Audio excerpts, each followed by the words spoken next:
SEB, com o nome SEB, foi um pouquinho depois, 2008, né? Vocês fundaram mesmo assim, uma sala? É, foi isso aí, 2008, né? Não em casa. Eu vejo que é recente ter uma sala mesmo, né, para poder praticar, para poder se dedicar a esse tipo. E aí vem essa ideia, né, o tema da nossa conversa de hoje, como praticar o budismo. Então, a primeira coisa assim, é entender um pouco o que é o budismo. Para eu poder praticar, eu primeiro vou ter que entender um pouco. Então, esse tema de como chegar à prática do Dharma, à prática do budismo, as palavras que vocês não conhecerem, por favor, podem interromper, porque a gente tem algumas palavras que a gente utiliza sempre, que para nós fazem parte do vocabulário. Quem não entender, por favor, já pare e na hora já resolve. Não tem problema não. Então, a gente vai dividir assim, tem 3 grandes etapas nessa prática.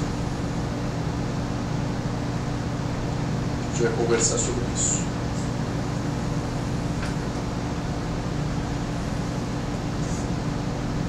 Visão, meditação e ação.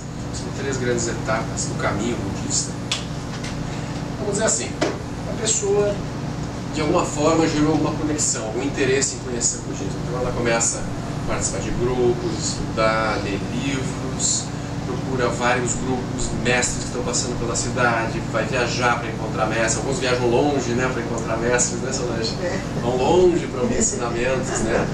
Então a pessoa começa a buscar. Então tem uma etapa de aproximação teórica, que a gente sente que pode ter algo ali de interessante, que pode nos ajudar, mas ainda é uma etapa de visão, ou seja, de transformar a minha visão de mundo. Eu vou ouvindo os ensinamentos, eu vou aprendendo, eu vou ouvir todas aquelas classes de ensinamentos, 4 nobres verdades, o nobre caminho de 8 passos, os 12 elos da originação interdependente, tem uns nomes bonitos assim, né, complexos, né? Demora tempo para entender o que isso significa. Então, parece às vezes até que o budismo tem uma barreira intelectual. Se a pessoa não tiver uma capacidade de estudos, realmente de se dedicar teoricamente, que aquilo não é possível. Mas não é bem assim. É possível se praticar o budismo mesmo sem muito estudo. Tem alguns princípios básicos que todo mundo vai ter que tomar contato, mas não é uma religião elitista, como muitas pessoas às vezes acham.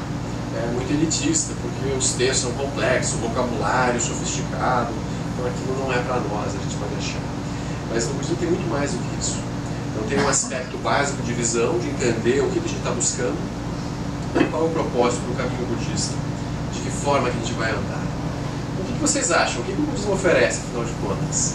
Qual é o propósito do budismo? Guiar-a-mente, ou seja, direcionar melhor a própria mente. Acho que cutucar. Cutucar o quê, né?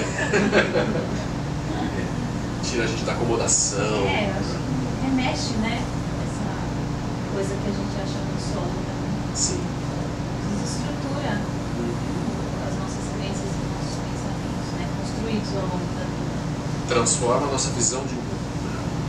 Mas para que a gente quer fazer isso? Por que a gente quer mexer? Por que a gente quer transformar? Por que a gente quer dirigir mais a própria mente? O que nos leva a buscar o budismo? Terminar o sofrimento, né?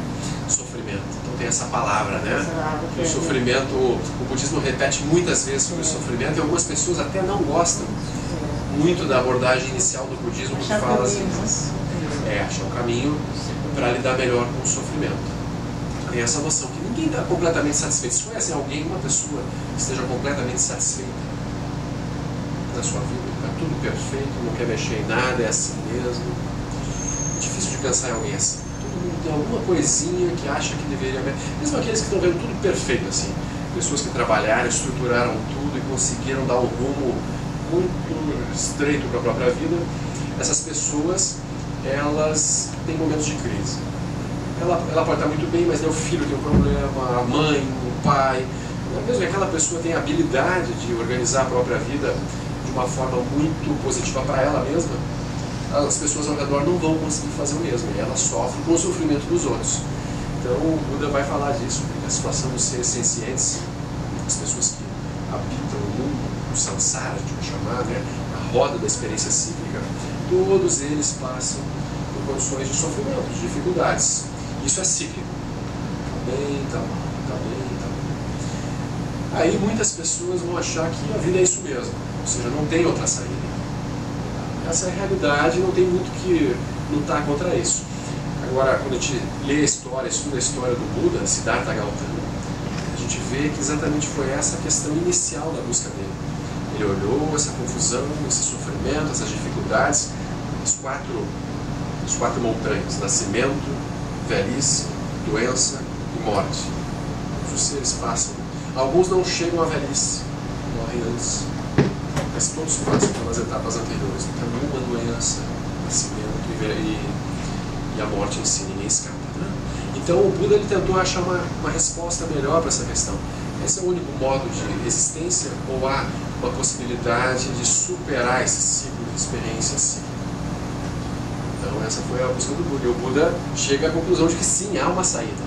Então, todo o caminho budista ele conta isso, para responder essa questão. Como superar o sofrimento, e aí a gente vai estudar como que o sofrimento se constrói, quais são as causas, as raízes do sofrimento, e como chegar à cessação do sofrimento. Aí vem a noção de caminho. Então são as 4 nobres verdades, que é o primeiro ensinamento que o Buda deu após atingir a iluminação. Ou seja, todos os seres se encontram no estado de sofrimento. Esse sofrimento ele tem causas, ele tem uma origem, ou seja, ele não é intrínseco às pessoas, ele é construído. E, portanto, ele pode cessar. É possível alcançar um estado de paz, de bem-estar, de felicidade absolutas. Parece uma coisa assim completamente utópica, mas é o estado de Buda, é o estado que todos os seres, sem exceção, podem alcançar. Não é uma coisa elitista, exclusivista, que só alguns vão conseguir. Então aquilo está presente como potencial para todos os seres. Então essa é a terceira nova verdade. É uma boa notícia. Então a visão budista é bem positiva, eu acho. Algumas pessoas podem achar que de início esse papo de sofrimento pode ser um pouco negativo. Como assim todo mundo está em um estado de sofrimento? Isso pode parecer um pouco agressivo. Mas quando a gente vê que na verdade esse sofrimento não é a condição natural, é uma condição artificial, uma condição temporária de ser, então essa possibilidade da liberação, a gente vai falar em iluminação, em nirvana, então isso se torna um objetivo bem interessante. Então o objetivo final do caminho budista é o estado de Buda, a iluminação completa, que não é algo que alguns tenham mais chance ou menos chance que os outros. A gente vai ver amanhã na conversa sobre o texto de Gampopa, a gente vai conversar melhor amanhã ao longo do dia, a gente vai ver que existem os potenciais de prática. Então, todos os seres, sem exceção, têm o potencial de se transformar em Budas, por mais negativos que eles sejam no momento, por piores besteiras que eles estejam fazendo. Então, por pior que seja a situação, aquilo é temporário. É temporário. Mas isso não é tão imediato. Então, para conseguir superar essa confusão, esse sofrimento e alcançar esse estado de Buda, aí vem a descrição de um caminho espiritual, um caminho de autotransformação. Melhor do que transformação ainda é um caminho de liberação. Se libertar do quê? Do que a gente tem que se libertar? Apegos, desejos, aflições, né? Autocentramento. Então tem bastante coisa para a gente se libertar. Então por isso que também não é tão rápido assim alcançar. Do quê? Do mal. Boa, resumiu. As crianças é sempre à frente dos adultos. É isso mesmo. A gente pode chamar de maldade. Essa maldade surge na visão budista. Não há um mal intrínseco, como se houvesse assim uma fonte do mal. Os seres seriam bons ou ruins intrinsecamente. Não é assim. A maldade, a negatividade, ela vai brotar de uma ignorância básica. Então o nosso problema é uma visão míope, assim, uma visão distorcida. A gente perdeu a visão correta. Então tem essa etapa inicial, que é relativamente longa, de recuperar a visão correta sobre a realidade. Então aqui dentro desse tópico visão, a gente vai ter todas as categorias de ensinamentos. Então quem já estuda budismo há alguns anos sabe que tem muita coisa para estudar, quem quiser estudar. Não que a gente precise de tudo, mas cada tópico que a gente vai estudando, aquilo vai abrindo a nossa visão, a gente vai interpretando a realidade de uma forma mais ampla, de uma forma mais positiva, e a maldade vai diminuindo, vai naturalmente diminuindo. Mesmo sem praticar meditação, qualquer outro método mais detalhado, o simples fato de tomar contato com os ensinamentos já transforma um pouco a mente das pessoas. Por exemplo, assim, quem já ouviu os ensinamentos sobre impermanência sabe que isso é transformador. Como assim impermanência? Então essa conclusão de que é meio óbvia, mas que a gente não para pensar normalmente, de que todas as coisas, sem exceção, elas têm começo, meio e fim. Então os seres humanos, eles tentam o tempo todo estabilizar as coisas ao seu redor, tentando afastar o fim daquilo que é agradável, não é? Se a gente olhar para nossas próprias vidas, o que a gente faz 90% do tempo? A gente está lá, tentando estabilizar condições positivas. Então, a criança nasce, aí ela vê que ela tem que comer na hora certa, senão ela vai morrer. Tem que comer. Tem que comer, tem que cuidar do corpo, manter a saúde. Depois ela vai para a escola. Aí ela tem que aprender um monte de coisas. Me dizem para ela, se você não aprender isso, você não vai ser nada na vida. Então ela começa a aprender várias habilidades. Assim vai, o adolescente, o adulto, aí tem que manter um emprego, tem que manter uma estrutura. Então, para manter tudo isso funcionando, isso toma bastante energia e tempo das pessoas, né? Então, as pessoas estão buscando estabilizar as experiências positivas e se afastar das experiências negativas. É natural. Essa é a busca básica de todos os seres, sem exceção, inclusive dos animais. Ou seja, a busca da felicidade. Ninguém quer ser infeliz, todo mundo quer ser feliz. A questão é descobrir o que é que traz uma felicidade genuína. O que é que pode me trazer uma felicidade duradoura. Algumas pessoas vão buscar nas posses materiais por um longo tempo. E elas podem achar que aquilo vai resolver. Outros acham que a família é a base da felicidade. Outros vão achar que é o amor romântico, parceiro. Vão procurar nesse sentido. Outros vão buscar uma religião. Outros vão tentar viajar ao mundo inteiro, conhecer lugares. As pessoas têm as mais variadas respostas na busca da felicidade. E aí o budismo também vai ter a sua resposta para isso. O que é que vai gerar felicidade? Então o budismo vai dizer que a única possibilidade de uma felicidade duradoura é se libertar de todas essas coisas que vocês falaram aí.